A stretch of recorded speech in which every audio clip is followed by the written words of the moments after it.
Baik, untuk membahas mengenai hal ini kita sudah bergabung dengan beberapa narasumber. Pada pagi hari ini sudah ada Handoko Gani, praktisi lie detektor atau ahli pendeteksi kebohongan, dan juga ada Roni Talapesi, kuasa hukum Baradae, dan juga Komjen Purnawirawan Sursno Duaji, Kabar Eskrim Polri 2008 sampai dengan 2009. Nah, kita juga sudah ada yang bergabung ya, dua orang ya. Sudah ada Handoko Gani dan juga Bang Roni. Selamat pagi, Bang Handoko dan juga Bang Roni. Selamat pagi, Bang Roni. Pagi.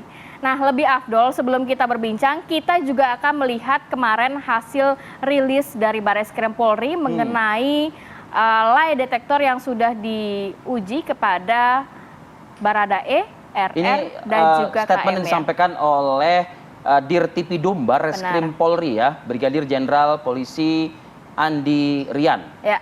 Ini ada pernyataan dari beliau ya, barusan saya dapat hasil sementara uji poligraf terhadap Richard Eliezer, Ricky Rizal, dan juga Kuat Ma'ruf. Hasilnya no deception indicated.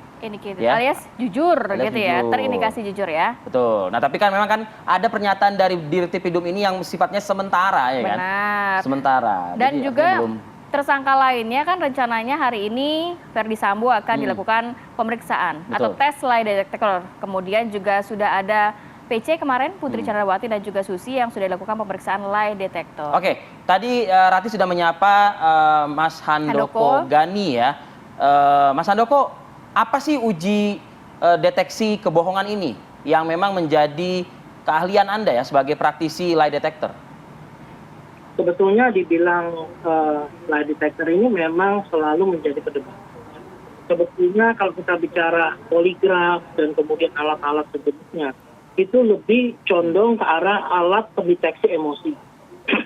Nah, kalau kita bicara tentang alat pendeteksi emosi ini, yang terkait dengan katakanlah dengan uji kebohongan adalah untuk membuktikan apakah pernyataan yang disampaikan itu adalah sebuah kejujuran. Nah, kalau berdasarkan teorinya, memang ada 6 sampai 7 kanal yang biasanya dicek untuk menguji kejujuran. Pertama adalah ekspresi wajah, kemudian gestur.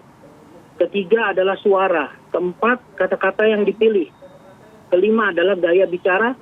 Keenam adalah nervous system, autonomous nervous system. Terakhir yang sedang berkembang adalah otak. Ya. Nah, saya jelaskan sedikit bahwa kalau poligraf itu arahnya ke nervous system, ya.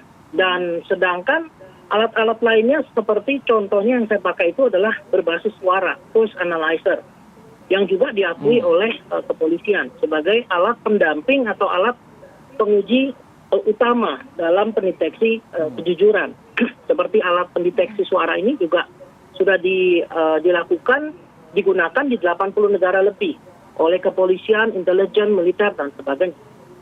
Seperti alat yang saya gunakan namanya adalah layer voice analysis dari Nemes Cisco. Itu digunakan paling dekat di sini adalah di Filipina oleh dalam tanda kutip itu seperti Densus 88-nya Filipina. Kemudian di Singapura, di Saudi Arabia, dan di banyak negara yang lain termasuk Cina dan sebagainya. Nah, ini kalau bicara tentang uji kebohongan itu sangat erat sekali dengan beberapa faktor penting yang harus didukung ya, harus mendukung. Di antaranya? Pertama adalah kompetensi dari si examiner. Kalau poligraf yang dipakai berarti poligraf examiner. Kalau seperti alat saya berarti LVA examiner. Kemudian dari sisi objektivitas dari si examinernya. Dan yang ketiga adalah dari pertanyaan. Pertanyaan ini sangat-sangat penting sampai akhirnya muncul sejumlah perkembangan teori dan praktek terkait dengan pertanyaan. Pertanyaan saja sedemikian pentingnya untuk alat-alat sejenis pendeteksi emosi. Ya, dan terakhir memang kondisi dari si exam ini. Ya, silakan. Mas Handoko, seberapa besar akuratnya lie detektor ini? Akurasinya seberapa besar? Setiap alat pendeteksi emosi ini punya masing-masing angka. Ya, kalau kita berbicara kisaran poligraf dan LVA itu sekitar 93, 95 sampai 97 kalau steril gitu ya untuk kondisi lab dalam tanda kutip. Mas Handoko, bisakah atau di beberapa negara ya yang tadi Anda juga sudah sebutkan begitu, mungkin dua hal mungkin Mas Handoko. Satu, apakah lie detector ini memiliki tipe seri kayak handphone lah, yang terbaru, jadi ada begitu upgrade software. Nah, bagaimana dengan yang dimiliki Indonesia yang dipergunakan dalam kasus ini? Kalau misalnya Anda memiliki pengetahuan itu. Lalu yang kedua, adakah cara-cara untuk mendikoy? Nah, ini loh alat ini begitu. Jadi untuk mengatasi, untuk mengelabui alat yang canggih ini. Silakan, Mas Handoko. Ya, kalau versinya ada, ya, poligraf ada beberapa versi, ya, termasuk yang terbaru. Nah, mengenai yang digunakan oleh kepolisian saat ini, sorry saya nggak tahu. Ya, itu jawaban pertama. Kalau yang jawaban kedua, kita bicara tentang apa istilahnya kredibilitas dari setiap alat gitu ya. Poligraf sendiri dikatakan kalau kita Google beberapa kali itu dulu ada para pengajar ya trainer yang mengajarkan bagaimana caranya mengcounter poligraf.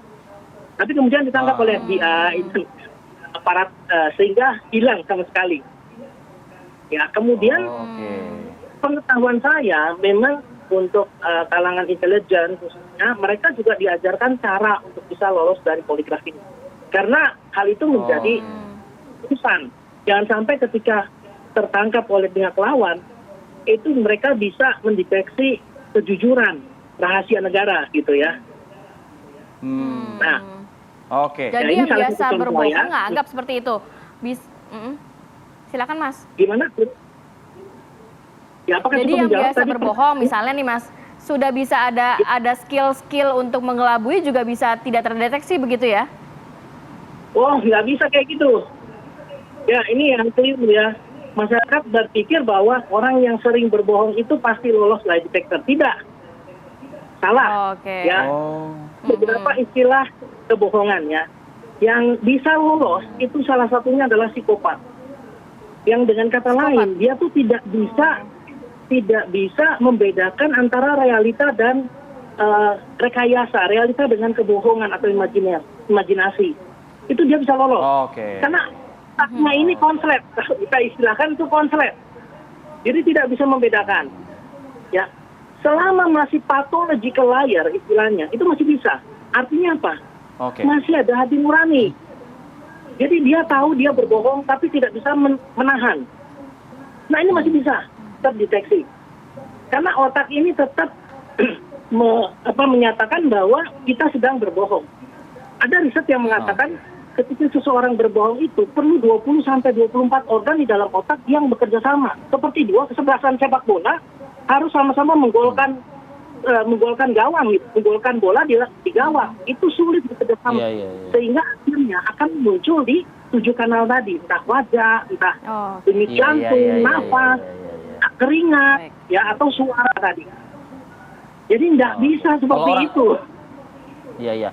Intinya gini lah, kalau orang jujur tuh kecenderungannya dia tenang, santai. Iya kan? Nggak ada yang ditutupi. Tapi kalau orang bohong kan panik guys, ya kan gitu. Itu bisa terbaca ya. Tapi kalau saya nonton film ya Mas Handoko, Bang Roni juga sudah bergabung sama kami. Ada aktor Steven Seagal yang bisa loh di dalam film, tapi kan maksudnya ya kan, Steven Seagal bisa mengelabui alat detektor gitu. Saya ke Bang Roni Talapesi lah kalau kayak gitu. Bang Roni, Richard Eliezer, klien Anda, ini sudah menjalani pemeriksaan dengan alat deteksi kebohongan ya Bang Roni ya?